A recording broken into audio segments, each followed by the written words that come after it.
ரோமருக்கு எழுதின நிருபம் மிக அருமையான ஒரு நிருபம். ரோமருக்கு எழுதின நிருபம் அநேக எழுப்புதல்களை உருவாக்கின நிருபமாக இருக்கிறது.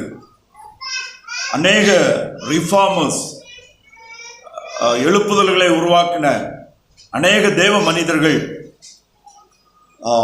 ரோமர் எழுதின நிருபத்தை வாசிக்கும் போது அவங்க ஆவியினால் உணர்வடைந்து ஆவிக்குரிய ஞானம் பெற்று மனம் திரும்பி ரட்சிப்பின் விசுவாசத்துக்குள்ளால வந்து நாம் விசுவாசத்தினால் நீதிமானாக்கப்படுகிறோம், கிரியைகளினால் அல்ல விசுவாசத்தினால் மாத்திரமே நீதிமானாக்கப்படுகிறோம் என்று உணர்வடைந்து அந்த விசுவாசத்திற்காக, அந்த சுவிசேஷத்திற்காக, கிறிஸ்துவுக்காக நின்று தங்களையே அர்ப்பணிக்க இந்த ரோமருக்கு எழுதின நிருபம் அநேகரை பலப்படுத்தினது. குறிப்பாக மார்ட்டின் லூதர் அந்த ரிஃபார்மேஷனுடைய அந்த நாட்களில் மார்ட்டின் லூதர் இன்னும் அவரை அதை தொடர்ந்து அநேகர் வேத வெளிச்சத்துக்குள்ளால வருவதற்கு காரணமாக இருந்தது ரோமருக்கு எழுதின நிருபம். ரோமருக்கு எழுதின நிருபம் 1வது அதிகாரம் ஆரம்பத்தில் பவுல் தன்னை குறித்து தன்னுடைய அழைப்பை குறித்து சொல்லி, சுவிசேஷம் ரட்சிக்கப்படுகிறவர்களுக்கு தேவ பலனாக இருக்கிறது, மனம் திரும்பி ஆண்டவராகிய இயேசு கிறிஸ்துவை விசுவாசிக்கிறவர்களுக்கு தேவ பலனாக இருக்கிறது. ஆங்கிலத்தில் அது it is a power of God unto salvation. Power of God என்று ஆண்டவராகிய இயேசு கிறிஸ்துவை குறித்த நற்செய்தி சுவிசேஷத்தை அங்கே சொல்லுகிறார். 1வது அதிகாரத்தில் நம்ம தொடர்ச்சியாக நம்ம பார்க்கும்போது ரோமர்கள் மனம் திரும்ப வேண்டும், கிறிஸ்துவிடத்தில் வர வேண்டும், பாவத்தில் இருக்கிறார்கள். 2வது அதிகாரத்தில் யூதர்களும் மனம் திரும்ப வேண்டும், பாவத்தில் இருக்கிறார்கள், அவளை நம்பி இருக்கிறதான நியாயப்பிரமாணம் அவர்களுக்கு விடுதலையை கொடுக்காது என்று சொல்லுகிறாரு. 3வது அதிகாரம் முதற் பகுதியில் பார்க்கும்போது எல்லாரும் ஏகமாய் கட்டு, எல்லாரும் வழி விலகி தேவனுடைய அன்பிற்கு, தேவனுடைய கிருபைக்கு தூரமாய் இருக்கிறார்கள். நல்லவன் ஒருவனும் இல்லை, நீதிமான் ஒருவனும் இல்லை, நன்மை செய்கிறவன் ஒருவனும் இல்லை, எல்லாரும் ஏகமாய் கட்டு போயிருக்கிறார்கள் என்று உலகம் முழுவதும் ரோமர்களானாலும் யூதர்களானாலும் புரஜாதிகளானாலும் மனித மாம்சத்தின் அடிப்படையில் எப்படிப்பட்ட பிரிவுகளை, எந்தெந்த பகுதிகளை சார்ந்தவர்களாக, எந்த பின்னணியுடையவர்களாக இருந்தாலும் அவர்கள் விசுவாசத்தினால் நீதிமானாக்கப்படுகிறார்கள். மனம் திரும்ப வேண்டும், இயேசு கிறிஸ்துவை சொந்த இரட்சகராக ஏற்றுக்கொள்ள வேண்டும், விசுவாசத்தினால் மாத்திரம் நீதிமான்களாக்கப்படுகிறார்கள் என்கிறத 3வது அதிகாரம் 21வது வசனத்திற்கு பின்பு மிக தெளிவாக சொல்லுகிறாரு. பாவத்தின் சம்பளம் மரணம், தேவனுடைய கிருபை வரமோ கர்த்தராகிய இயேசு கிறிஸ்துவில் உண்டான நித்திய ஜீவன். இலவசமாய் கிறிஸ்து இயேசுவில் உள்ள மீட்பை கொண்டு நீதிமான்களாக்கப்படுகிறார்கள் என்று விசுவாசத்தினால், இயேசு கிறிஸ்துவை பற்றி விசுவாசத்தினால் பலிக்கிற நீதியை குறித்து ரோமர் 3வது அதிகாரம் கடைசியில் சொல்லி 4வது அதிகாரத்தில் வரும்போது அது குறிப்பாக யூதர்களுடைய அண்டர்ஸ்டாண்டிங், அவர்கள் யூதர்கள் கிறிஸ்துவை குறித்து புரிந்து கொள்ள வேண்டும் என்பதற்காக அங்கே 2 உவமைகளை, உதாரணங்களை அவர்களுக்கு முன்வைக்கிறார். ஒன்று அவர்களுடைய முற்பிதாக்களாகிய ஆபிரகாம், நமக்கு விசுவாசத்திற்கு தகப்பனாக இருக்கிற ஆபிரகாம். 2வது அந்த இஸ்ரவேல் ராஜ்யத்தினுடைய ராஜாக்களில் தேவனால் தெரிந்தெடுக்கப்பட்ட தாவீது ராஜா, முதன்மையானவர், மேன்மையானவர், யூதர்களால் போற்றப்பட்டவர், புகழப்பட்டவர். இவங்க 2 பேரையும் அங்கே மாதிரியை வைக்கிறாரு. ஆபிரகாம் இதனால் நீதிமானாக்கப்பட்டான், கிரியைகளினால் அவன் நீதிமானாக்கப்பட்டால் அவன் தேவனுக்கு முன்பாக மேன்மை பாராட்ட அவனுக்கு ஏது உண்டு, காரணம் உண்டு. ஆனால் ஆபிரகாம் தேவனுக்கு முன்பாக மேன்மை பாராட்ட அவனுக்கு ஏதும் இல்லை, காரணம் இல்லை. ஏனென்றால் வேதவசனம் சொல்லுகிறது, ஆபிரகாம் தேவனை விசுவாசித்தான், தேவன் அதை அவனுக்கு நீதியாக எண்ணினார். தாவீது தன்னுடைய மீட்பை குறித்து என்ன சொன்னாரு? இவனுடைய பாவங்கள் மூடப்பட்டதோ, இவனுடைய அக்கிரமங்கள் மன்னிக்கப்பட்டதோ, அவர்கள் பாக்கியவான்கள் எவர்களுடைய பாவத்தை கர்த்தர் எண்ணாதிருக்கிறாரோ அவன் பாக்கியவான் என்று சொல்லி இருக்கிறானே என்று சங்கீத 32:1-2 வசனங்களை ரோமர் 4வது அதிகாரத்தில் சொல்லி, தாவீதும் விசுவாசத்தினால் நீதிமானாக்கப்பட்டான், கிருபையினால் நீதிமானாக்கப்பட்டான், அவனுடைய கிரியைகள் அல்ல என்பதை குறித்து அவர்களுக்கு முன்வைத்து விசுவாசத்தினாலே உண்டாகிற தேவ நீதியை குறித்து சொல்லுகிறார். அருமையான விசுவாச குடும்பங்களே, அருமையான சபையே, கிறிஸ்து இயேசுவில் விசுவாசமுடையவர்களாய் நீதிமான்களாக்கப்பட்டவர்களாய் பரிசுத்தவான்களாய் பரிசுத்தமாக்கப்பட்டு கொண்டு இருக்கிறவர்களாய் தேவனுடைய பிள்ளைகளாய் வைக்கப்பட்டிருக்கிற நாம் விசுவாசத்தினால் மாத்திரம் நீதிமானாக்கப்பட்டிருக்கிறோம். கிறிஸ்தவ விசுவாசம் என்பது மனிதன் செய்கிற எந்த கிரியைகளும் சார்ந்ததல்ல. இயேசு கிறிஸ்து கல்வாரி சிலுவையிலே தேவன் நமக்காக செய்ததை சார்ந்திருக்கிறது. நம்முடைய விசுவாசமானது கல்வாரி சிலுவையிலே தேவன் நமக்காக அவருடைய குமாரனை ஒப்பு கொடுத்து அவருடைய குமாரனை இயேசு கிறிஸ்துவிலே நம்முடைய பாவங்களையும் உலகம் அனைத்தினுடைய பாவங்களையும் அவர் மேல் சுமத்தி அவருடைய மரணத்தின் மூலமாக அவர் சிலுவையிலே இரத்தத்தின் மூலமாக எல்லாருடைய பாவங்களையும் அவர் மேல் சுமத்தி தீர்த்தார். மனம் திரும்பி அந்த இரட்சகராய் இயேசு கிறிஸ்துவை, அந்த சிலுவை மரணத்தை விசுவாசித்து ஏற்றுக்கொள்ளுகிற எல்லாரும் நீதிமான்களாக்கப்படுகிறார்கள். எல்லாருமே பாவ மன்னிப்பை பெற்றுக் கொள்ளுகிறார்கள். எல்லாருமே தேவனுடைய பிள்ளைகளாக மாற்றப்படுகிறார்கள். ஆவியின் அபிஷேகத்தினாலும் ஆவிக்குரிய சகல ஆசீர்வாதங்களினாலும் நிரப்பப்படுகிறார்கள். நித்தியத்திற்கென்று அவர்கள் வேறு பிரிக்கப்பட்டு அவர்கள் கர்த்தருக்கென்று பாதுகாக்கப்படுகிறார்கள். மிக தெளிவாக இதை ரோமர் நிருபத்தில் நாம் பார்க்க முடியும்.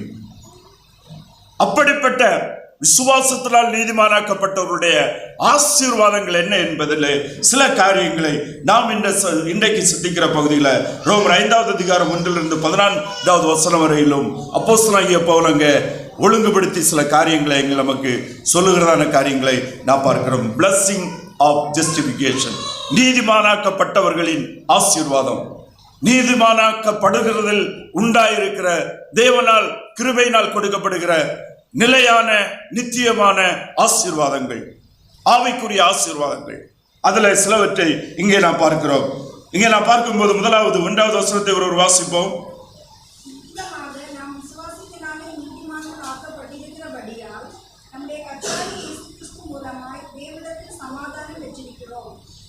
இவ்விதமாக, therefore, இந்த இவ்விதமாக என்கிற வார்த்தைக்கான காரியத்தை தான் நான் இதுவரையிலும் பேசினது. 1வது அதிகாரத்தில் ரோமர்கள் பாவத்தில் இருக்கிறாங்க, விக்கிரக ஆராதனையில் இருக்கிறாங்க. அது நிமித்த தேவன் அவர்களை பாவ இச்சை ரோகங்களுக்கு ஒப்பு கொடுத்திருக்கிறார். அவர்கள் விசுவாசத்தினால் நீதிமானாக்க முடியும். யூதர்கள் அவர்களும் நியாயப்பிரமாணத்தை நம்பி இருக்காங்க, கிரியை நம்பி இருக்கிறாங்க. அவர்களும் மனம் திரும்பி இயேசு கிறிஸ்துவிடத்தில் வந்து அதை மீட்பை பெற்றுக்கொள்ள முடியும். அடுத்து சொல்லுகிறார், எல்லாரும் புறஜாதியானாலும் யூதனானாலும் ரோமரானாலும் கிரேக்கரானாலும் அவன் நினைச்சு ஏகமாய் கட்டு வழி தப்பி போயிட்டு இருக்கிறார்கள். எல்லாரும் மனம் திரும்ப வேண்டும். தேவன் கொடுக்கிற கிறிஸ்து இயேசுவை தருகிற இலவசமாய் கொடுக்கிற பாவ மன்னிப்பை மீட்பை விசுவாசத்தினால் பெற்றுக்கொள்ள வேண்டும். விசுவாசம் என்பது இதுதான். விசுவாசி யார்? யார் விசுவாசி என்று அழைக்கப்பட வேண்டும்? மனம் திரும்பி இயேசு கிறிஸ்துவை தன்னுடைய சொந்த இரட்சகராக ஆண்டவராக ஏற்றுக்கொண்டவர். அவர்கள் பாவ மன்னிப்பாகிய மீட்பை பெற்று நித்திய ஜீவனை பெற்றுக் கொண்டவர்கள். அவர்கள் தான் விசுவாசி. அவர்கள் தான் வேதம் பரிசுத்தவான்கள் என்று சொல்லுது. அவர்கள் தான் வேதம் நீங்கள் நீதிமான்களாக்கப்பட்டிருக்கிறீர்கள், நீங்கள் தேவனால் அவருடைய நித்தியத்திற்கென்று பாதுகாக்கப்படுகிறீர்கள் என்று சொல்லுகிறது. அப்போது நாம் நீதிமானாக்கப்பட்ட போது நாம் விசுவாசத்தினாலே நீதிமான்களாக்கப்பட்டிருக்கிறபடியால் நாம் விசுவாசத்தினாலே நீதிமான்களாக்கப்படுவோம். விசுவாசத்தினாலே நீதிமான்களாக்கப்படலாம் அப்படின்னு சொல்லியிருக்கா? வசனம் என்ன சொல்லுது? நீதிமான்களாக்கப்பட்டிருக்கிறபடியால். You are being justified by faith. விசுவாசத்தினால் நீதிமான்களாக்கப்பட்டிருக்கிறபடியினால் நம்முடைய கர்த்தராகிய இயேசு கிறிஸ்து மூலமாய் தேவனிடத்தில் சமாதானம் பெற்றிருக்கிறோம். நாம் கர்த்தராகிய இயேசு கிறிஸ்துவிடத்தில், கர்த்தராகிய இயேசு கிறிஸ்துவின் மூலமாய் தேவனிடத்தில் சமாதானம் பெற்றிருக்கிறோம்.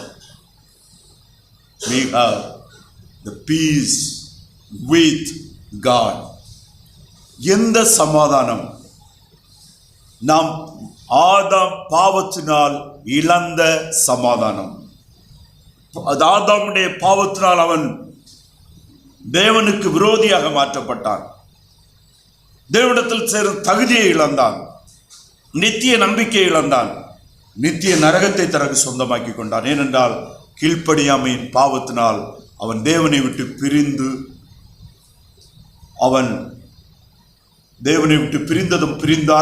மாத்திரமல்ல, தேவனிடத்தில் சேராதபடி அந்த பாவ பலவீனம் அவனை ஆண்டு கொண்டு தேவனிடத்தில் சேர தகுதியற்றவனாக மாறி எந்த நன்மையும் செய்ய, எந்த நற்கிரியையிலும் தேவனை பிரியப்படுத்த செய்ய தகுதியற்றவனாக தேவனை விட்டு பிரிந்தவன் இப்போது இயேசு கிறிஸ்துவை பற்றிய விசுவாசத்தினால் நீதிமானாக்கப்பட்டிருக்கிறபடியால் நம்முடைய கர்த்தராகிய இயேசு கிறிஸ்துவ மூலமாய் தேவனிடத்தில் சமாதானம் பெற்றிருக்கிறோம்.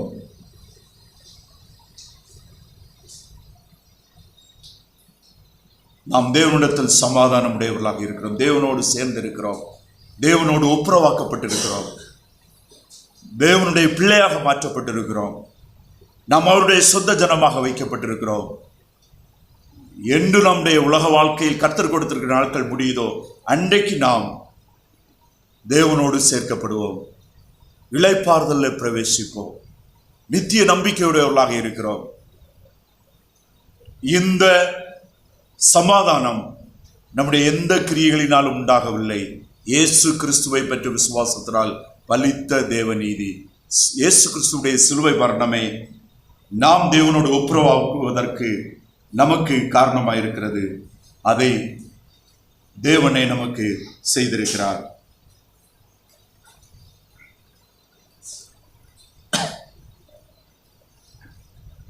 கொலோசியர் 1வது அதிகாரம் 20வது வசனத்தை ஒரு வாசிப்போம். கொலோசியர் 1:20. சமாதானத்தை உண்டாக்கி பூலோகத்தில் உள்ளவைகள் பரலோகத்தில் உள்ளவைகள் யாவையும் அவர் மூலமாய் தமக்கு ஒப்புரவாக்கிக் கொள்ளவும் அவருக்கு பிரியமாயிற்று. எபேசியர் 2வது அதிகாரம் 14வது வசனம். எபேசியர் 2:14. இடைவிடாமல் உங்களுக்காக ஸ்தோத்திரம் பண்ணி என் ஜெபங்களில் உங்களை நினைத்து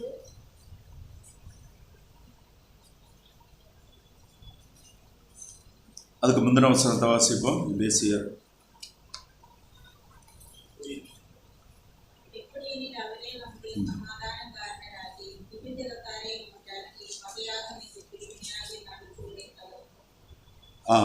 இங்க நம்ம பார்க்கிறோம், நமக்கு சமாதானத்தை அவரே நம்முடைய சமாதான காரணராகி இருதரத்தாரை உண்டாக்கி பகையாக நின்று பிரிவினையாகிய தடுப்பு சுவரை தகர்த்து பாவம் ஆதாமுடைய கீழ்ப்படியாமை நுழைந்த பாவம் நமக்கும் தேவனுக்கும் இடையே பகையாக நின்றது. அந்த பகையாக நின்ற தடுப்பு சுவர் ஆகிய பாவம் இடித்து அகற்றப்பட்டது, நம்மை விட்டு நீக்கப்பட்டது. இயேசு கிறிஸ்துவுக்குள்ளாலாக, இயேசு கிறிஸ்துவ மூலமாக இடித்து அகற்றப்பட்டு தேவனால் விளக்கப்பட்டு நமக்கும் அவருக்கு இருந்த பிரிவினை நீங்கி நாம் சமாதானம் பெற்றோம், ஒப்புரவானோம், அவரோடு சேர்க்கப்பட்டோம், அவருடைய பிள்ளைகளானோம், அவருக்கு சொந்த ஜனமாக மாற்றப்பட்டோம். அதான் இவ்விதமாக நாம் விசுவாசத்தினாலே நீதிமான்காக்கப்பட்டிருக்கிறபடியினால் நம்முடைய கர்த்தராகிய இயேசு கிறிஸ்துவின் மூலம் தேவனிடத்தில் சமாதானம் பெற்றிருக்கிறோம். இந்த சமாதானம் தேவனால் கொடுக்கப்பட்ட சமாதானம், இயேசு கிறிஸ்துவிலே கொடுக்கப்பட்ட சமாதானம், இயேசு கிறிஸ்துடைய சிலுவை மரணம் நமக்கு சம்பாதித்து கொடுத்த சமாதானம். இந்த சமாதானத்தை, இந்த தெய்வீக இணைப்பை இனி யாராலும் எடுக்க முடியாது, யாராலும் நீக்க முடியாது. ஒருவராலும் பிரிக்க முடியாத இணைப்பு கிறிஸ்து இயேசு மூலமாக தேவனோடு உண்டாயிருக்கிறது. பரிசுத்த ஆவியானவர் அந்த இணைப்பிற்கு, அந்த தெய்வீக உறவுக்கு, அந்த ஒப்புரவாவதற்கு அச்சாரமாக இருக்கிறார். அதுதான் அபிஷேகமும் பரிசுத்த ஆவியானுடைய முத்திரையும். நாம் வேறு பிரிக்கப்பட்டு அவருக்கு என்று சேர்த்து அவரோடு இணைக்கப்பட்டிருக்கிறோம் என்பதை வேதம் நமக்கு சொல்லுகிறதை நம்ம பார்க்கிறோம். விசுவாசம் என்பது இன்றைக்கு உலகத்தில் கிறிஸ்தவத்தில் அதற்கு அநேக விளக்கங்கள் இருக்கிறது. விசுவாசம் என்றால் அவருடைய வெளிப்படையான தோற்றங்களில் வெளியாக்க வேண்டும் என்று இருக்கிறது. வெளியாக வேண்டும் ஏனென்றால் வேதமே சொல்லுகிறது, நம்முடைய வார்த்தை, நடை, உடை, செயல்பாடு எல்லாமே நம்முடைய ஆவிக்குரிய வாழ்க்கையை வெளிப்படுத்துகிறதாக இருக்க வேண்டும். நம்முடைய நற்பண்புகளை வெளிப்படுத்துவதாக இருக்க வேண்டும். ஆனால் அவைகள் நம்முடைய குணாதிசயங்களினால் உள்ளான மாற்றத்திலிருந்து வருகிற மாற்றங்களாக இருக்க வேண்டும். நல்லொழுக்கமுடைய வாழ்க்கையாக இருக்க வேண்டும். நல்லொழுக்கமுடைய வார்த்தைகளாக இருக்க வேண்டும். நல்லொழுக்கமுடைய உடைகளாக இருக்க வேண்டும். உண்மையும் ஒழுக்கமும் பரிசுத்தமும் வெளிக்காட்டக்கூடிய தன்மைகள் நம்முடைய வாழ்க்கையில முதலாவது இருதயத்திலே உருவாகி நம்முடைய மாம்ச பலவீனங்களை கட்டுப்படுத்தி நம்முடைய மனமும் இருதயமும் தேவனுக்குள் திடப்பட்ட வேதவசனங்களினால் நம்முடைய குணாதிசயங்களில் வெளிப்பட வேண்டும். ஆனால் விசுவாசம் உள்ளான மனிதனில் வருகிறது, ஆவியில் வருகிறது, பரிசுத்தாவியினால் வருகிறது. அது வேத வசனத்தின் மூலமாக வருகிறது. அது இயேசு கிறிஸ்துவிலே வருகிறது. அது இயேசு கிறிஸ்துவிலே உண்டாகிற தேவனோடு உண்டாகிற இணைப்போடு நமக்கு உண்டாகிறது. அப்போது அந்த விசுவாசத்தினால் தேவனோடு நாம் சமாதானம் பெறுகிறவர்களாக மாறுகிறோம். இரண்டாவதாக நம்ம பார்க்கும்போது இரண்டாவது வசனத்தோடு வாசிப்போம். அவர் மூலமாய் நாம் இந்த கிருபையில் பிரவேசிக்கும் சிலாக்கியத்தை விசுவாசத்தினால் பெற்று நிலை கொண்டிருந்து தேவ மகிமையை அடைவோம் என்கிற நம்பிக்கையினாலே மேன்மை பாராட்டுகிறோம். அவர் மூலமாய் நாம் இந்த கிருபையில் பிரவேசிக்கும் சிலாக்கியத்தை விசுவாசத்தினால் பெற்று நிலை கொண்டிருந்து, இந்த விசுவாசத்தினால் நாம் இயேசு கிறிஸ்துவ மூலமாக கிருபையில் பிரவேசிக்கும் சிலாக்கியத்தை பெற்ற அந்த நிலைப்பாடு மாறாதது. நிலை கொண்டிருந்து ஸ்டாண்டர்ட்,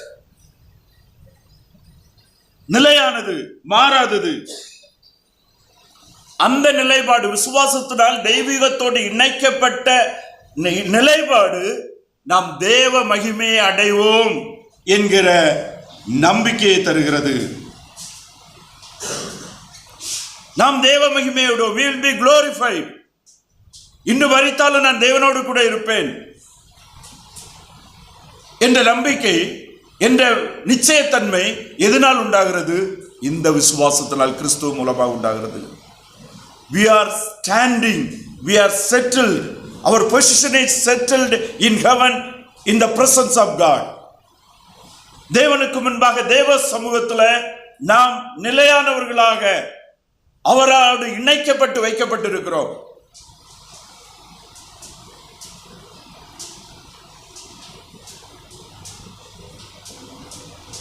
இந்த கிருபையில் சேரும் சிலாக்கியத்தை விசுவாசத்தினாலே பெற்று,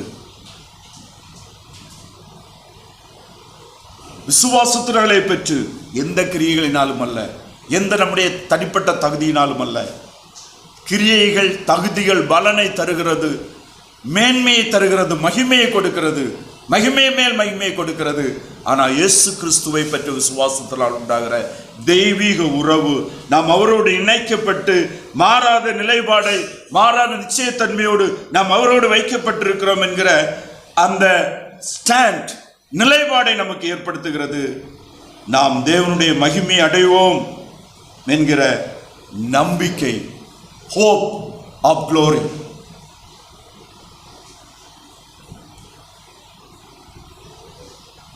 பரலோகத்தில் தேவனோடு கூட ஒரு இடம், ஒரு பிளேஸ் நமக்காக கொடுக்கப்படுகிறது. அதை இயேசு கிறிஸ்து ரொம்ப தெளிவாக சிம்பிளாக சொன்னார்.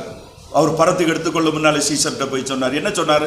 நான் போய் உங்களுக்காக ஒரு ஸ்தலத்தை ஆயத்தம் பண்ணி வச்சுட்டு நான் உங்களை என்ன செய்வேன்? சேர்த்துக்கொள்வேன். மனம் திரும்பி இயேசு கிறிஸ்துவை ஏற்றுக்கொண்ட உடனே நமக்கு ரெசர்வேஷன் ஆயிட்டு, நமக்கு பரலோகத்தில் ஆண்டவருடைய சமூகத்தில் இடம் என்ன செய்யப்பட்ட வைக்கப்பட்டாச்சு. It is settled, it is there. நம்முடைய சீட்டை யாரும் எடுக்க முடியாது. இது நார்த் இந்தியா ட்ரெயின் கிடையாது, இது south India train. North India ட்ரெயினில் ரெசர்வேஷன் இருந்தாலும் வந்து ஏறிடுவாங்க. ஆனால் சவுத் இந்தியா ட்ரெயினில் ரிசர்வேஷன் கிடைச்சா யாரையும் அறிஞ்ச மாட்டாங்க, ஏற மாட்டாங்க. நார்த் இந்தியாவில் ரிசர்வேஷன் பண்ணுறவங்க சொல்கிறாங்க, நம்ம ரிசர்வேஷன் பண்ணாலே ஏசியில் டிக்கெட் போட்டாலே நம்பிக்கையாக போக முடியாது, வேற ஒரு தான் யாரையும் உட்கார்ந்துட்டு இருப்போம் அப்படின்னு சொல்லிட்டு. ஓகே, எனிவே இது சவுத் இந்தியா ட்ரெயினும் இல்லை, நார்த் இந்தியா ட்ரெயினும் இல்லை, இது பரலோகம். தேவனால் தேவ நியமங்கள், தேவ திட்டங்கள், தேவனால் ஆயத்தம் பண்ணுகிற காரியங்கள். இது எந்த மனிதனுடைய காரியங்களை சார்ந்ததல்ல, நம்முடைய கிரியைகளை சார்ந்ததல்ல, நாம் எந்த சபையில போகிறோம் என்பதை சார்ந்ததல்ல, நம்முடைய போதகர் எப்படிப்பட்டவர் என்பதை சார்ந்ததல்ல, நம்முடைய இரட்சகர் யார் என்பதை சார்ந்தது. நம்முடைய இரட்சகர் இயேசு கிறிஸ்துவாக இருக்கும்போது, நம்முடைய இரட்சகர் நம்முடைய பாவங்களுக்காக சிலுவையில மரித்திருக்கும் போது, அந்த மரணத்தை நாம் சொந்தமாக்கி கொள்ளும் போது, அந்த கிறிஸ்துவிலே தேவன் தருகிறதான இடம் யாரால் என்ன செய்ய முடியாது, எடுத்துக்கொள்ள முடியாது. It is secure.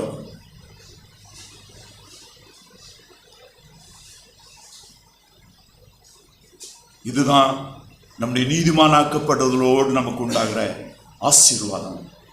ஒரு இடம், ஒரு ஸ்டாண்ட் நமக்காக உன்னதங்களிலே அவரோடு கூட வைக்கப்பட்டிருக்கிறது. அது மாறாதது, அது நிலையானது. ஆனபடினால நம்ம என்ன செய்யலாம்னு சொன்னா, we can go to the throne of God boldly. அதைத்தான் பவுல் எபிரேயர்கள் நிருபத்தில் சொல்லுகிறார். எபிரேயர் 4:16 ஒரு வாசிப்போம். எபிரேயர் 4:16.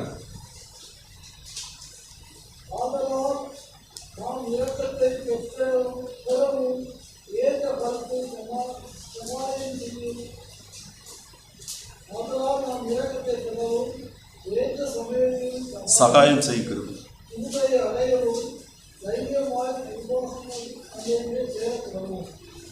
ஏற்ற காலத்தில் சகாயம் செய்யும் கிருபை பெறவும் தைரியமாய், ஆங்கிலத்தில் boldly come to the throne of God. தேவனுடைய கிருபாசனத்துக்கு முன்னால் சேரக்கடவும் தைரியமா போவோம். எப்படின்னா, டிக்கெட் ரிசர்வேஷன் பண்ணப்பறம் அந்த டிக்கெட்டை பற்றி என்கொயரி பண்ணுறது, இத்தனை நம்பர் டிக்கெட்டு எப்படி இருக்குது, என்ன பொசிஷனில் இருக்குது, எப்போ போகும், நம்ம தைரியமாக கேட்கலாம். அவன் நமக்கு பதில் சொல்லணும்.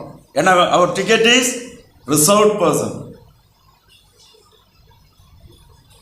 நம்முடைய பரலோகம் கிறிஸ்து இயேசுவிலே நமக்கு உறுதியாய் கொடுக்கப்பட்டபடினால, நாம் இந்த உலகத்தில் வாழ்வது அவருக்கென்று வாழவும், உலகத்தில் அவருக்கு மகிமையாக வாழவும் நாம் வைக்கப்பட்டிருக்கிறபடினால, நாம் நம்முடைய பலவீனங்களுக்காக, நம்முடைய தேவைகளுக்காக, நம்முடைய பலனுக்காக, நம்முடைய நடத்துதலுக்காக, பாதுகாப்புக்காக, பரிசுத்த வாழ்க்கைக்காக, கிருபாசனத்துக்கு முன்பாக நம்ம என்ன செய்ய முடியும், தைரியமாய் போக முடியும். பிகாஸ் நாம் அவருடையவர்கள், அவருக்கென்று தெரிந்தெடுக்கப்பட்டவர்கள்.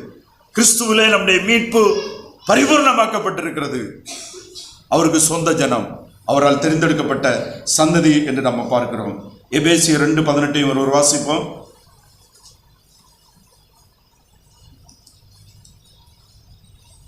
எபேசியர் 2வது அதிகாரம் 18வது வசனம்.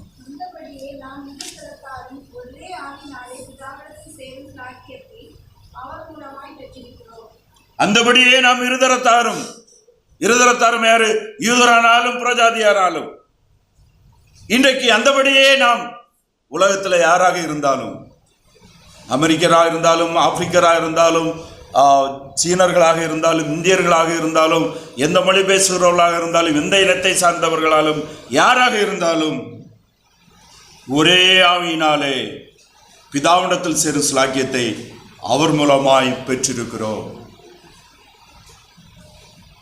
ரட்சிப்பு கிறிஸ்துவிலே ரட்சிப்பை கொடுக்கிற ஒரு பரிசுத்த ஆவியானவர். பரிசுத்த ஆவியானவருடைய உணர்த்துதல் இல்லாமல் நாம் பாவ உணர்வடைய மாட்டோம், நாம் மனம் திரும்ப மாட்டோம். பரிசுத்த ஆவியானவருடைய ஒருவனை இழுத்துக் கொள்ளாவிட்டால் உணர்த்தி அந்த வெளிச்சத்துக்கு நேராக வெளிச்சம் காட்டுகிற ஒரு ஆவியானவர் கிறிஸ்து இயேசுவிலே வருகிற மீட்பை நமக்கு நம்முடைய மனதிலும் இருதயத்திலும் உணர்த்தி புரிய செய்து அந்த விசுவாசத்துக்கு நேராக கொண்டு வருகிறவராக இருக்கிறார். தேவனிடத்தில் அந்த ஒரே ஆவியினாலே அவர் மூலமாய், கிறிஸ்து இயேசு மூலமாய் தேவனிடத்தில் சேரும் சிலாக்கியத்தை பெற்றிருக்கிறோம். அது மாறாதது. நமக்காக தேவனால, அவருடைய குமாரனாகிய கிறிஸ்து இயேசுவினால் ஆயத்தம் பண்ணப்படுகிற பட்டிருக்கிற அந்த இடம் நமக்கு நிலையானது. அதில் எந்த விதமான மாற்றமுமே இல்லை. என்பதை நம்ம பார்க்கிறோம். இந்த நம்பிக்கையினாலே தேவ மகிமை என்கிற அடைவோம் என்கிற நம்பிக்கையினாலே மேன்மை பாராட்டுகிறோம். ஆங்கிலத்தில் அது we are rejoicing in the Lord. மேன்மை பாராட்டுதல் என்கிறது இந்த இடத்துல சந்தோஷப்படுகிறோம், உற்சாகம் எங்களுக்கு வருகிறது. ஆவியில மனதிலும் இருதயத்திலும் நாங்க யார், தேவன் எங்களுக்கு கிறிஸ்துவில் எதை தந்திருக்கிறாரு, நாங்க இந்த உலகத்துல மாம்சத்துல பலவீனர்களாக இருந்தாலும் நாங்கள் தேவனுடையவர்கள், அவரோடு கூட வைக்கப்பட்டிருக்கிறோம், அவரிடத்தில் நிரந்தரமான எங்களுக்கு ஒரு இடம் கிறிஸ்து இயேசுவிலே கொடுக்கப்பட்டிருக்கிறது என்கிற அந்த தேவன் எங்களுக்கு கிறிஸ்துவிலே செய்திருக்கிறதான அந்த செயல்கள், கிருபையின் நன்மைகள், அந்த வசனங்களை வாசிக்கும் அதை நாங்கள் அறியும் போது அது எங்களுடைய ஆவியிலே பரிசுத்த ஆவியானவர் தருகிற சந்தோஷத்தினால் மேன்மை பாராட்டுகிறோம், சந்தோஷப்படுகிறோம், மகிழ்ச்சி அடைகிறோம், பூரிப்படைகிறோம், நிறைவடைகிறோம். அந்த நம்பிக்கையினாலே மேன்மை பாராட்டுகிறோம், சந்தோஷமடைகிறோம், ரிஜாய்சிங், எக்ஸால்ட்டிங், உயர்த்துகிறோம், மேன்மை பாராட்டுகிறோம், கிறிஸ்துவை உயர்த்துகிறோம். நீங்க பாருங்க, இந்த ரிஜாய்சிங் இஸ் வர்ஷிப், இந்த rejoicing is glorifying God in personal physical life. அது உள்ளத்திலிருந்து உருவாகிறது, ஆவியினால் உண்டாகிறது. இந்த உணர்வோடு நாம் எப்போதும் தேவனை ஸ்தோத்தரித்துக் கொண்டிருக்க வேண்டும் என்பதுதான் அப்போஸ்தலனாகிய பவுல் சொல்லுகிறார். This is the worship. அது ஆவியிலே உள்ளத்திலிருந்து வருகிற நிறைவு, உள்ளத்தின் நிறைவினால் வாயினால் வருகிற ஸ்தோத்திரம்.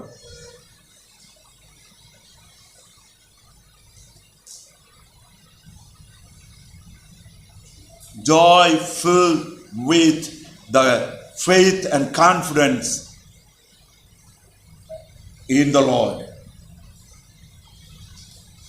by knowing the positions and the glorifications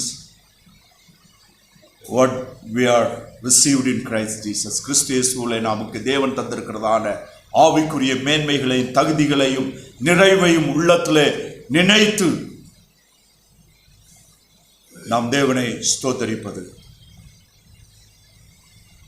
எப்படி நோவா தான் காணாததை காண்கிறது போல விசுவாசித்து தேவனுடைய வார்த்தைக்கு கீழ்ப்படிந்து அவன் தேவனுக்கு கீழ்ப்படிந்து செயல்பட்டான், அதுபோல நாம் காணாதவைகளை, நாம் அறியாதவைகளை, பரலோகத்திலும் உன்னதமான பாக்கியங்களையும் இப்போது ஆவியின் உணர்வோடு வேதவசன வெளிச்சத்திலே நாம் மனதிலும் இருதயத்திலும் காண்கிறவர்களாக உணர்ந்து அவைகளை ஆவியின் நடத்துதலால் அனுபவித்து உள்ளத்திலே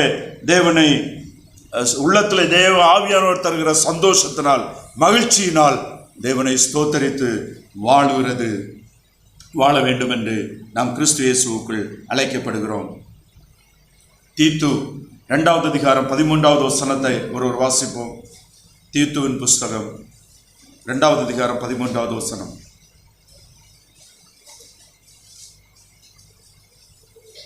இந்த சாட்சி உண்மையாயிருக்கிறது.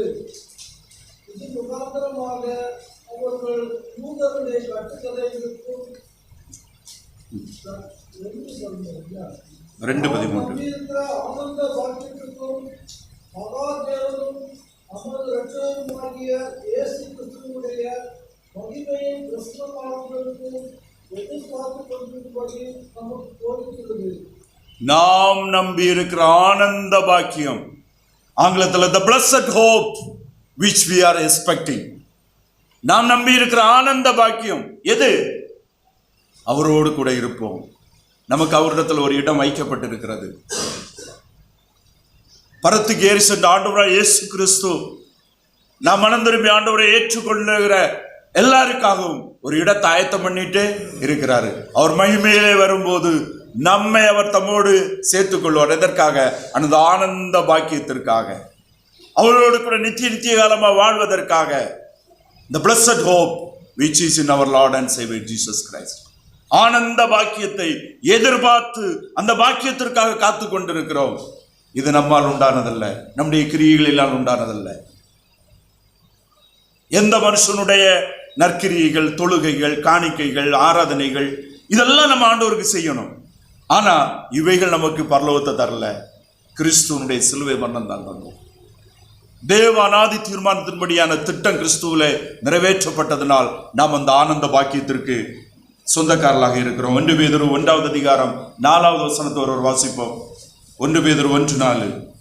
அவர் இயேசு கிறிஸ்து மருத்துவம் எடுத்ததினாலே அறியாததும் மாசற்றதும் வாடாததுமாகிய சுதந்திரத்துக்கு ஏதுவாக ஜீவனுள்ள நம்பிக்கை உண்டாகும்படி தமது மிகுந்த இரக்கத்தின்படியே நம்மை மறுபடியும் ஜெனிப்பித்தார். அந்த வசனத்தில் நம்ம தெளிவா பார்க்கிறோம். அவர் பிதாவாகிய தேவன் இயேசு கிறிஸ்துவில் அவருடைய குமாரனிலே நமக்கு அழியாததும் மாசற்றதும் நிலையானதுமான நித்திய நம்பிக்கை ஏற்படுத்தி இருக்கிறார். கிறிஸ்து இயேசுவுக்குள் தேவன் நமக்கு ஏற்படுத்தி இருக்கிறார். அதில் எந்த விதமான சந்தேகமே இல்லை. 3-4 வசனங்களை வாசிப்போம்.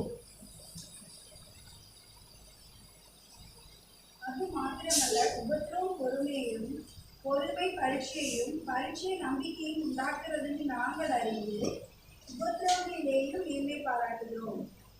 அந்த 2 வசனங்களிலும் உன்னதமான காரியங்களை, பரலோக காரியங்களுடைய நிச்சயத்தை குறித்து சொன்ன அப்போஸ்தலனாகிய பவுல் டக்குன்னு திரும்பி உலகத்துக்கு வருகிறாரு, மாம்ச வாழ்க்கைக்கு வருகிறாரு.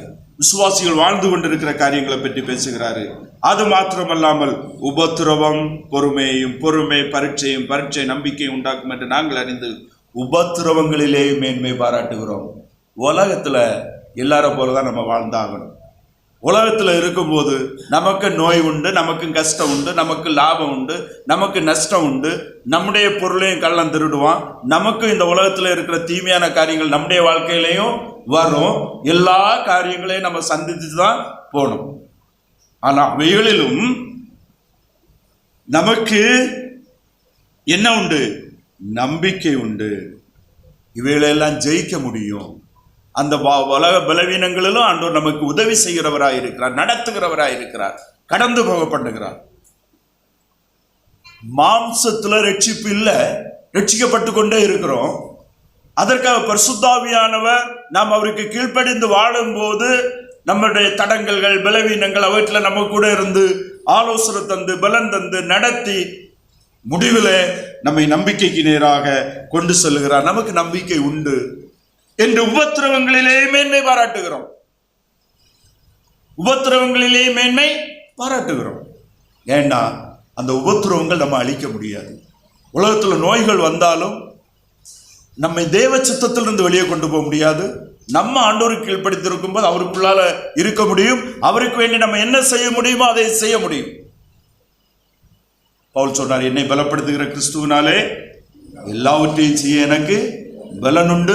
எல்லா சூழ்நிலையிலும் எல்லாவற்றையும் செய்ய தனக்கு பலன் உண்டு என்பதை அப்போஸ்தலனாகிய பவுல் தெளிவாக அறிந்திருந்தார். 5வது வசனத்துல மேலும் நமக்கு அருளப்பட்ட பரிசுத்த ஆவியினாலே தேவ அன்பு நம்முடைய இருதயங்களில் ஊற்றப்பட்டிருக்கிறபடியினால் அந்த நம்பிக்கை வெட்கப்படுத்தாது. எந்த நம்பிக்கை? நித்திய நம்பிக்கை, பாதுகாப்பு பரிசுத்த ஆவியினால். உலக வாழ்க்கையிலும் உபத்திரவங்களையும், பலவீனங்களையும், குறைவுகளையும், இழப்புகளையும் தாங்கி கடந்து போக செய்வதற்காக தான் பரிசுத்த ஆவியானவர் நம்முடைய உள்ளங்களிலே ஊற்றப்பட்டிருக்கிறார். poured into us, ஊற்றப்பட்டிருக்கிற, நமக்குள் ஊற்றப்பட்டிருக்கிறபடினால, கொடுக்கப்பட்டிருக்கிறபடினால, நம்முடைய இருதயங்கள் ஊற்றப்பட்டிருக்கிறபடினால் அந்த நம்பிக்கை நம்மை வெட்கப்படுத்தாது. நம்முடைய ஆவியோடு பரிசுத்த ஆவியானவர் தங்கி இருப்பதனுடைய நோக்கம் 2. 1, நம்மை நித்தியத்தில் கொண்டு சேர்ப்பதற்கு, முடிவு வரைந்த நம்மை பாதுகாத்து கரைதரற்ற மனவாட்டியாக தேவ கிறிஸ்துவுக்கு முன்பாக நம்மை நிறுத்துவதற்கு. 2வது, இந்த உலக வாழ்க்கையில நாம் சந்திக்கிற எல்லா சூழ்நிலைகளிலும் நம்மை கடந்து போக செய்வதற்கு, பலப்படுத்தி நடத்துவதற்கு, உணர்வை தருவதற்கு, ஞானத்தை தருவதற்கு. ஆனபடினால்தான் நம்முடைய ஜெபம், நம்முடைய நம்பிக்கை கிறிஸ்துவிலும் அவருடைய வார்த்தையிலும் இருக்கும்போது, அவரை சார்ந்து கொண்டிருக்கும் போது அவர் நம்மை நடத்துகிறவராக இருக்கிறார். நம்மோடு இருந்து நம்மை பாதுகாக்கிறவராக இருக்கிறார். ஏற்ற வேளையில நமக்கு ஏற்ற உதவிகளை, ஏற்ற பலனை, ஏற்ற நன்மைகளை கர்த்தர் நமக்கு தருகிறவராக இருக்கிறார். பரிசுத்த ஆவியானவர் நமக்குள் ஊற்றப்பட்டிருக்கிறார். ஆனபடினால பவுல் சொன்னாரு, நீங்கள் தேவனுடைய ஆலயம், தேவ ஆவி உங்களுக்குள் வாசம் பண்ணுகிறார். 1 கொரிந்தியர் 12வது அதிகாரம் 13வது வசனத்துல, நாம் யூதரானாலும் கிரேக்கரானாலும், ஒருவர் வாசிப்போம். நாம் யூதராயினும் கிரேக்கராயினும் அடிமைகளாயினும் சுயாதீனராயினும் எல்லாரும் ஒரே ஆவியினாலே ஒரே சரீரத்துக்குள்ளாக பண்ணப்பட்டு எல்லாரும் ஒரே ஆவிக்குள்ளாகவே சாப்பிட்டு தீர்க்கப்பட்டோம். யூதரானாலும் கிரேக்கரானாலும் அடிமைகளானாலும் புறஜாதியர்களானாலும் கல்வி கற்றவர்களானாலும் கல்வி கற்றார்கொள்ளாதவர்களானாலும் உயர்வானாலும் தாழ்வானாலும் எல்லாரும் ஒரே ஆவிக்குள் ஸ்நானம் பண்ணப்பட்டு ஒரே ஆவியினால் தாகம் தீர்க்கப்பட்டோம். இது எந்த தாகம்? ஆவிக்குரிய தாகம். இயேசு கிறிஸ்துவிலே விசுவாசமாக இருக்கிறவர்கள் மீண்டும் ஆவிக்குரிய தாகம் எடுக்காதபடி பரிசுத்த ஆவியானவர் நம்முடைய ஆவிக்குரிய தாகத்தை தீர்க்கிறார் அவருடைய ஜீவ வார்த்தையின் மூலமாக. அதனாலதான் ஆண்டவராய் இயேசு கிறிஸ்து சமாரிய ஸ்திரீகிட்ட சொன்னாரு, நான் கொடுக்கும் தண்ணீரை குடிக்கிறவனுக்கு ஒரு காலமும் தாகம் உண்டாது. நீங்க சமாரிய ஸ்திரீ சொல்றாரு, நீங்க போய் எப்படி, உங்கள்கிட்ட வாளி இல்லை, கொடை இல்லை, ஒண்ணு இல்லை, தண்ணி எப்படி தர முடியும்? சமாரிய ஸ்திரீ மாம்சத்தின்படியே சிந்திக்கிறாங்க. ஆரம்பத்துல இயேசு கிறிஸ்து ஆவிக்குரிய பிரகாரமாக சிந்திக்கிறாரு, பேசிக்கொண்டிருக்கிறாரு. ஏனென்றால் தேவ ஞானம், தேவ முன்னறிதல், அவளுடைய மனம் திரும்புதலையும் அவள் கிறிஸ்துவை இரட்சகராக அறிவந்து விசுவாசிப்பாள் என்கிற அந்த முன்னறிவின் ஞானம் அந்த கிறிஸ்துவை அவளுக்கு முன்னால் நடத்தினது. அப்படியே சம்பாதித்துக் கொண்டிருக்கும் போது, பேசிக் கொண்டிருக்கும் போது அவள் இயேசு கிறிஸ்துவை இஸ்ரவேலுக்கு வாக்குத்தத்தம் பண்ணப்பட்ட மெசாயாவாகிய இரட்சகராகிய தேவன் என்பதை அறிந்து கொண்டாள். சமாரிய இடத்துல போய் நான் இரட்சகரை கண்டேன் என்று சொன்னாள். அவளுடைய ஆவிக்குரிய தாகம் தீர்க்கப்பட்டது. நான் கொடுக்கும் தண்ணீரை குடிக்கிறவருக்கு ஒரு காலமும் தாகம் உண்டாகும். earthly and eternally filled. நாம் பெற்றுக்கொண்ட பரிசுத்த ஆவியானவர் நமக்கு நிறைவானவராக, போதுமானவராக இருக்கிறார். நாம் அவருடைய வார்த்தைக்கு கீழ்ப்படிந்து நடந்து ஆவியினால் நிரப்பப்படுவது என்பது தேவ வார்த்தைகளினால் நிரப்பப்படுவது. ஆண்டவராய் இயேசு கிறிஸ்து சொன்னார், நான் சொன்ன வசனமே ஆவியாயும் ஜீவனுமாய் இருக்கிறது. The word is the spirit. Word filled life is the spirit filled life. ஆண்டவருக்கு கீழ்ப்படிந்து வாழ்வதே, வேத வசனங்களினால் நம்முடைய மனமும் இருதயம் நிரப்பப்பட்டு வாழ்வதே ஆவிக்குரிய, ஆவியில் நிறைந்து நடக்கிற வாழ்க்கை. சில வேளைகளில் ஸ்பிரிச்சுவல் எமோஷன்ஸ் வரலாம். We are emotional beings, but emotions are not spirit-filled evidence. உணர்ச்சி வசப்பட்டு வெளிப்படுகிற பேசுகிற காரியங்கள் அல்ல ஆவி நிறைவிற்கு அடையாளம். ஆனால் நாம் உணர்வுடையவர்களாக, உணர்ச்சி வசப்படுகிறவர்களாக இருக்கிறபடினால சில நேரங்களில் சந்தோஷமான உணர்ச்சி, ஆவியில் நிரப்பப்படுகிறதுனால வருகிற உணர்ச்சி, தேவனுடைய செயலை குறித்த உணர்ச்சி, அல்லேலூயாவோ ஸ்தோத்திரமா நம்ம சொல்லலாம், தப்பு கிடையாது. அந்த உண்மைகளுக்காக, அந்த காரியங்களுக்காக we are emotional being. ஆனால் உணர்ச்சி வடைய செய்து ஆவியில் நிரப்பப்படுகிறீர்கள் என்று சொல்லப்படுவதல்ல ஆவிக்குரிய, ஆவியில் நிரப்பப்படுவது. அதை நாம் தெளிவாக புரிந்து கொள்ள வேண்டும். வேத வசனத்துக்கு கீழ்ப்படிந்து வேத வசனத்தின்படி பரிசுத்தமாய் நம்மை காத்துக்கொள்வது, பரிசுத்தமாய் உண்மையுள்ள, ஒழுக்கமுள்ள, நீதி உள்ள வாழ்க்கையில் நடத்தப்படுவதே ஆவியில் நிரப்பப்படுகிற வாழ்க்கையாக இருக்கிறத நம்ம பார்க்க முடியும். நம்முடைய உள்ளங்களிலே பரிசுத்த ஆவியானவர் ஊற்றப்பட்டிருக்கிறார் நம்முடைய இருதயங்களில். ஆனபடினால நாம் கிறிஸ்து இயேசுவிலே வைத்திருக்கிற நம்பிக்கை, விசுவாசம் நம்மை ஒரு நாள் வெட்கப்படுத்தாது. இயேசு கிறிஸ்துவை உடையவர், குமாரனை உடையவன், ஜீவனை உடையவன் என்று சொல்றாருல, நீ நம்புறோம் இல்லையா, விசுவாசிக்கிறோம், அந்த நம்பிக்கை என்ன செய்யாது? வெட்கப்படுத்தாது, தோல்வியடை செய்யாது, கைவிடாது. நான் அவர்களுக்கு நித்திய ஜீவனை கொடுக்கிறேன் என்று ஆண்டவர் சொன்னார்ல, அது ஒரு நாள் என்ன செய்யாது? மாறாது. குமாரனத்தில் விசுவாசமாய் இருக்கிறோம், நித்திய ஜீவனை உடையவனாய் இருக்கிறான் என்று வேதம் சொல்லுகிறதல்ல, நாம் அதை விசுவாசிக்கிறோம் அல்ல, அந்த விசுவாசம் நம்மை தோல்வியடைய செய்யாது. அதனால விசுவாசிகளுக்கு பரலோகம் உண்டு, நித்திய ஜீவன், eternal life, eternal security is assured by the Holy Spirit of God. பரிசுத்த ஆவியினால் நம்முடைய நித்திய நமக்கு உறுதிப்படுத்தப்பட்டிருக்கிறது, மாறாததாக இருக்கிறது. ஏனென்றால் வேதம் சொல்லுகிறது, அவர்கள் ஒருபோதும் கெட்டு போவதில்லை. They will never perish. They will never perish.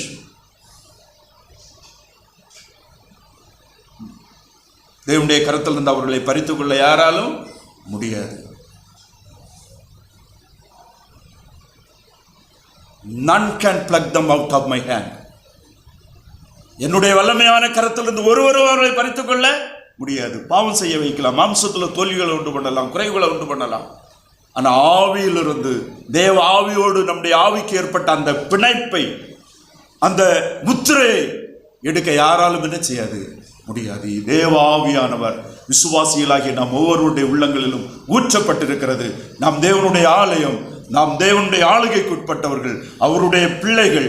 அவருக்கென்று ஆவிக்குரிய பலிகளை செலுத்தும்படி ராஜாக்களாக, ஆசாரியர்களாக தெரிந்தெடுக்கப்பட்டோம். ஆனபடினால எல்லாவற்றுக்கும் எப்போதும் தேவனை ஸ்தோத்தரித்து, எல்லா சூழ்நிலையிலும் மாம்சம் சொல்லும், உலகம் சொல்லும், பிசாசு சொல்லுவான், ஆண்டவர் உன்னை காணலை, உனக்கு தெரியாது, உன்னை கைவிட்டுட்டாரு, நீ அவ்வளவுதான் மனசு சொல்லும். அது மாம்சத்துடைய எண்ணங்கள். வேத வசனத்துக்கு நேராக நம்மை திருப்பிக் கொள்ள வேண்டும். அவர் நம்மோடு இருக்கிறார், நம்மை அறிந்திருக்கிறார், நம்மை காண்கிறார், நம்மோடு கூட எப்போதும் இருக்கிறார். ஆபிரகாம் பலமுறை நினைச்சான், வாக்குத்தத்தம் பண்ணதை விசுவாசித்தான், புறப்பட்டு போனான். பிறகு நினைச்சான், ஆண்டவர் எப்படி ஒருவேளை இனி எனக்கு மாம்சத்தில் போய் இனி எனக்கு சாராளுக்கு எப்படியெல்லாம் குழந்தை கிடைக்கும், அதெல்லாம் வேண்டாம், அதெல்லாம் நடக்க போகிற காரியம் இல்லை. எலியேசர் எனக்கு மோன போல எனக்கு அன்பாக இருக்கான், அவனே எனக்கு பிள்ளையா தந்தா இருந்தால் போதும். பல எண்ணங்கள் வந்தது. ஆண்டவர்கிட்ட போனான். ஆண்டவர் சொன்னார், இல்லைப்பா, உனக்கு தான் குமாரனை தருவேன்னு சொன்ன, உனக்கு தருவேன். அதுக்கப்புறம் நாள் போயிட்டே இருக்குது. ஆண்டவர் சும்மா எமோஷனலாட்டு அப்பா பேசிட்டு இருக்க மாதிரி ஒருக்கா பேசினா முடிஞ்சு போச்சு. நம்ம விசுவாசித்துட்டு இருக்கணும். ஆண்டவர் ஏற்றுக்கொண்ட நமக்கு பரலோகம் உண்டுன்னா முடிஞ்சு போச்சு. அதுக்கு நீங்கள் உணர்வுல தகுதி இல்லாத அப்படி பண்ண இப்படி பண்ண, நான் நேற்றைக்கு பொய் சொன்னேன் அதனால இன்னைக்கு பரலோகம் கிடைக்குமான்னு கேட்டால், நீ பொய் சொல்லாமல் இருந்தோட பரலோகம் கிடைக்கல, பொய் சொன்ன உடனே போகுது. நம்முடைய பாவங்கள் தேவனிடத்திலிருந்து ஐக்கியத்தை விலக்கி வைக்கும். ஆனால் அவரோடு இருக்கிற உறவை என்ன செய்யாது, விலக்காகுது. அப்பா மகன் என்கிற உறவு ஒரு மாம்ச தகப்பனிடத்திலிருந்து ஒரு பிள்ளையை எப்படி பிரிக்க முடியாதோ, அதுபோல ஆவிக்குரிய உறவு, கிறிஸ்துவில தேவன் உண்டு பண்ணின உறவை எந்த மனிதனாலும் பிரிக்க முடியாது. ஏனென்றால் அது தேவ திட்டம், தேவ சித்தம். அது வேதம், புதிய ஏற்பாட்டினுடைய உபதேசத்தினுடைய அஸ்திவாரமும் ஆணியான உபதேசமும். அவருடைய கையிலிருந்து யாரும் பறித்துக் கொள்ள முடியாது. அதனால அப்போஸ்தலனாகிய பவுல் 8வது அதிகாரத்தை பாருங்க. பரிசுத்த ஆவியினால் நமக்கு தெய்வீக உறவு. தேவனுடைய அன்பை விட்டு நம்மை பிரிப்பவன் யார்? Who can separate us from the love of God? அப்படின்னு கேள்வி வச்சுட்டு பல கேள்வியை கேட்கிறாரு. உபத்திரவம், கஷ்டம், நஷ்டம், வேதனை, இழப்பு, அடி வாங்குதல், எதுவும் no, none can separate us from the love of God. எதுவும் நம்மை தேவனுடைய அன்பை விட்டு நிச்சய முடியாது, பிரிக்க முடியாது. கிறிஸ்து இயேசுவிலே தேவனுடைய அன்பை விட்டு பிரிப்பதற்கான எதுவுமே நமக்கு கிடையாது என்று மிக ஆணித்தரமாக அப்போஸ்தலனாகிய பவுல் ரோமரிலும் இன்னும் தன்னுடைய நிருபங்களில் எல்லாம் நமக்கு சொல்லுகிறத பார்க்கிறோம். மாத்திரமல்ல, பவுல் மாத்திரமல்ல, பேதுரு, யூதா, யோவான், யாக்கோபு எல்லாருமே அதைத்தான் சொல்றாங்க. என்றால் அது தேவ திட்டம், தேவ சித்தம், அது கிருபையினால் உண்டான ஆசீர்வாதம். அதை யாருமே நம்மை விட்டு என்ன செய்ய முடியாது, பிரிக்க முடியாது. 6லிருந்து 8 வரை உள்ள வசனங்களை ஒரு வாசிப்போம். அன்றி நாம் பலனற்றவர்களாய் இருக்கும்போதே குறித்த காலத்தில் கிறிஸ்து அக்கிரமக்காரருக்காக மரித்தார். நீதிமானுக்காக ஒருவன் மரிக்கிறது அரிது, நல்லவனுக்காக ஒருவேளை ஒருவன் மரிக்க துணிவான். நாம் பாவிகளாய் இருக்கையில் கிறிஸ்து நமக்காக மரித்ததினாலே தேவன் நம்மேல் வைத்த தமது அன்பை விளங்க பண்ணுகிறார். 8, 10 கூட 9, 10 கூட வாசித்துருங்க. இப்படி நாம் அவருடைய இரத்தத்தினாலே நீதிமான்கள் ஆக்கப்பட்டிருக்க, கோபாக்கினைக்கு நீங்களாக அவராலே நாம் ரட்சிக்கப்படுவது அதிக நிச்சயமாமே. நாம் தேவனுக்கு சத்துருக்களாய் இருக்கையில் அவருடைய குமாரன் மரணத்தினாலே அவருடனே ஒப்புரவாக்கப்பட்டோமானால், ஒப்புரவாக்கப்பட்ட பின் நாம் அவருடைய ஜீவனாலே ரட்சிக்கப்படுவது அதிக நிச்சயமாமே. பாருங்க, ஆண்டவருக்கு தெரியும் இவங்கள்ட்ட எவ்வளோதான் சொன்னாலே இவங்க மனசில் ஏதாவது ஒரு கேள்வி எழுப்பி சந்தேகப்பட்டுட்டு தான் இருப்பாங்க. அதனால தான் அதை திருப்பி திருப்பி அஷூர் பண்ணுறாரு. நீதிமானுக்காக ஒருவன் மரிக்கலாம், நல்லவனுக்காக ஒருவன் மரிக்கலாம், நம்ம பாவம் செய்யாமல் இருந்தால் ஆண்டவர் நமக்கு உதவி செய்யலாம். அப்படி இல்லை. நாம் பாவிகளாக இருக்கும்போது, நாம் தகுதியற்றவர்களாக இருக்கும்போது, நம்மால் ஆண்டவருக்கு பிரியமானதை செய்ய முடியாத என்பதை தேவன் அறிந்திருக்கும் போது, நாம் பாவிகளாக இருக்கும்போது கிறிஸ்து நமக்காக மரித்ததினாலே தேவன் நம் மீது வைத்த தம்முடைய அன்பை விளங்க பண்ணினார். இப்படி நாம் அவருடைய இரத்தத்தினாலே நீதிமான்களாக்கப்பட்டிருக்கிற கோபாக்கினைக்கு நீங்களாக அவராலே ரட்சிக்கப்படுவது அதிக நிச்சயமாமே. யாரால ரட்சிக்கப்படுவது? அவராலே ரட்சிக்கப்படுவது அதிக நிச்சயமாவே. அடுத்து 10, நாம் தேவனுக்கு சத்துருக்களாய் இருக்கையில் அவருடைய குமாரனுடைய மரணத்தினாலே அவரோட ஒப்புரவாக்கப்பட்டோமானால், ஒப்புரவாக்கப்பட்ட பின் அவருடைய ஜீவனாலே ரட்சிக்கப்படுவது அதிக நிச்சயமாமே. 9 அதிக நிச்சயம், 10 அதிக நிச்சயம், அதிக நிச்சயமாமே.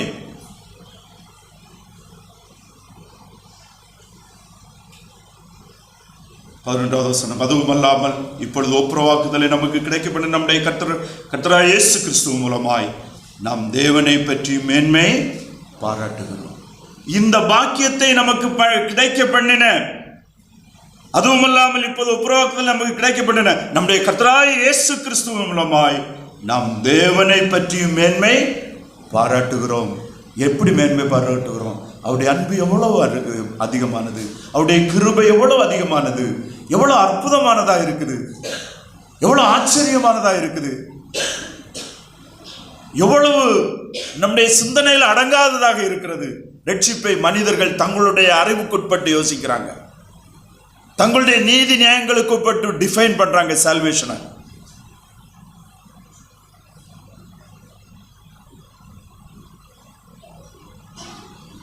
இதை அநேகர் நாங்க ஆண்டவருக்கு வேண்டி பேசுறோம். பரிசுத்த தேவன் எப்படி பாவத்தை அங்கீகரிக்க முடியும்? நம்ம தப்பு பண்ணா எப்படி பரலோகத்துக்கு போக முடியும்? அதெல்லாம் சும்மா.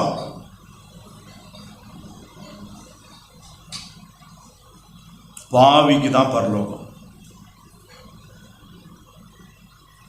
பாவிக்கு தான் பரலோகம். நம்முடைய பாவமோ நீதியோ அல்ல நம்மை தேவனுக்கு முன்பாக தகுதிப்படுத்துகிறது. தேவனுடைய அன்பு உடைய குமாரன் இயேசு கிறிஸ்துவிலே பரிபூர்ணமாய் வெளிப்பட்டது. உடைய குமாரன் தன்னையே நமக்காக கொடுத்தபடினால் அவருக்குள் அவரினால் உண்டான மீட்பு. நம்முடைய பாட்டில் நம்முடைய செய்த நன்மையோ தீமையோ நல்லொழுக்கமோ கெட்டதோ ஒன்றுமே இல்லை. ஆனால் நாம் கிரியைகளுக்கு எல்லாவற்றுக்கான பலன் மாற்றம் நமக்கு உண்டு. நம்முடைய கிரியைகளுக்கு, நம்முடைய நீதிக்கு, நம்முடைய பரிசுத்த வாழ்க்கைக்கு பலன் உண்டு. அது மகிமையிலே பலன்களையும் பிரகாசங்களையும் கிரீடங்களையும் முத்துக்களையும் நமக்கு கொடுக்கும். ஆனால் மீட்பை இலவசமாக தான் பெற்றுக்கொள்ள முடியும். அது கிறிஸ்து இயேசுவிலே உண்டாகிற தகுதி தான் நமக்கு மீட்பாக நித்தியமாக நிலைத்திருக்கிறது. நாம் ஆனபடியினாலே இயேசு கிறிஸ்துவ மூலமாக அவருடைய ஒப்புரவாக்கப்பட்ட பின்பு நாம் அவருடைய ஜீவனாலே ரட்சிக்கப்படுவது அதிக நிச்சயமே. ஆனபடியினால அந்த மீட்பை நினைத்து அவரை மேன்மை பாராட்டுவோம். அந்த மீட்பை நினைத்து நாம் தேவனை பற்றி எப்போதும் மேன்மை பாராட்டுவோம். அவருடைய கிருபைகளை நினைத்து எப்போதும் ஸ்தோத்தரிப்போம், எப்போதும் நன்றி செலுத்துவோம்.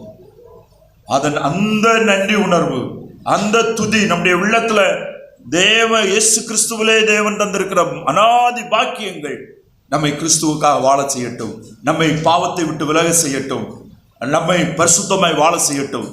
நமக்கு பரலோகம் நிச்சயம் என்கிற உறுதிப்பாடோடு நிலைப்பாடோடு நம்முடைய பரிசுத்த வாழ்க்கையை ஆரம்பிப்போம், அர்ப்பண வாழ்க்கையை ஆரம்பிப்போம். கிறிஸ்துவுக்காக கொடுக்கிறதா இருந்தாலும் செயல்படுகிறதா இருந்தாலும் தியாகங்களை கிறிஸ்துவை மையமாக வைத்து ஆரம்பிப்போம். கிறிஸ்துவிலே உண்டாயிருக்கிற நிறைவை சார்ந்து கிறிஸ்துவிலே நம்முடைய அஸ்திபாரத்தை உறுதி பண்ணி வாழ ஆரம்பிப்போம். வாழ்க்கை கர்த்தரை மகிமைப்படுத்தும். பாவத்தை ஜெயிக்க முடியும், பலன் கொடுக்கிற வாழ்க்கை வாழ முடியும், கிறிஸ்துவுக்கு கனி கொடுக்க முடியும். ஒவ்வொரு செயல்களுக்கும் ஆண்டோர் பலன்களை நமக்கு வைத்திருக்கிறார். பாவ உணர்வுகள், பாவ தூண்டுதல்கள், உலக மாம்ச இச்சைகள், பிசாசுடைய தூண்டுதல்கள் வரும்போது எல்லாருமே அந்த பாவ உணர்வுகளால் இழுக்கப்படுகிறோம். நான் இதை செய்ய மாட்டேன், இதை செய்யக்கூடாது என்று நாம் பின்வாங்கி ஆண்டவருக்காக நிலைத்து நின்று, ஆண்டவருக்காக ஜெயித்து, ஆண்டவருக்காக சாட்சியாக மாறி, ஆண்டவருக்காக உண்மையுள்ளதாக இருந்து கிறிஸ்துவுக்கு மெய்யான சாட்சிகளாக இருக்கும்படியாக தான் கிறிஸ்து இயேசுவுக்குள் அழைக்கப்பட்டிருக்கிறோம்.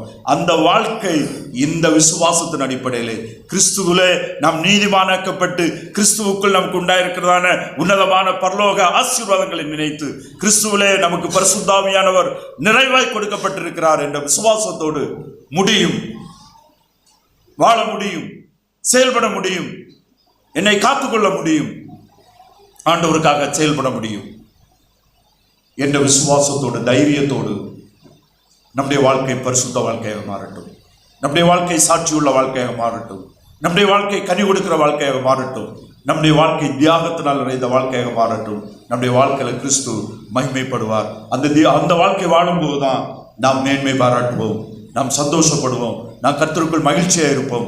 எந்த சூழ்நிலையிலும் நாம் மகிழ்ச்சியாக இருப்போம். நம்முடைய சந்தோஷத்தை யாரும் என்ன செய்ய முடியாது, எடுத்துக்கொள்ள முடியாது. நம்ம எல்லாரும் கட்டளை மூடுவோம்.